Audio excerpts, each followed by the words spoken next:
ઘેલા સોમનાથ દાદાના આશીર્વાદ લઈને જનકલ્યાણ શિવવંદના યાત્રા અન્વયે સોમનાથ મંદિર તરફ પ્રયાણ કરતા કેબિનેટ મંત્રી કુંવરજીભાઈ બાવળિયાનું આટકોટમાં ભવ્ય સ્વાગત કરવામાં આવ્યું છે।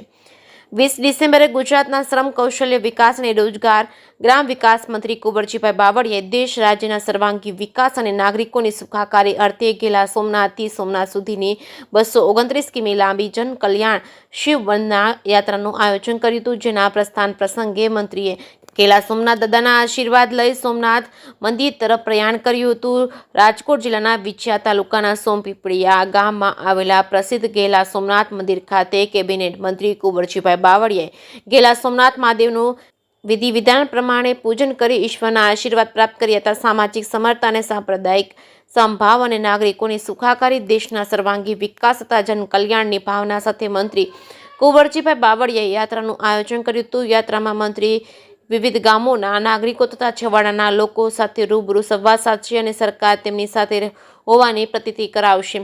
આ પ્રસંગે ઘેલા સોમનાથ મંદિર પર નૂતન ધ્વજાનું આરોહણ કરાયું હતું। હર હર મહાદેવના જયકાર અને ઢોલ નગારાના નાદથી વાતાવરણ ગુંજી ઉઠ્યું બાદ મંત્રીની આગેવાનીમાં યાત્રિકોએ માધવીપુર ગામે જવા વાતે ગાતે પ્રસ્થાન કર્યું હતું।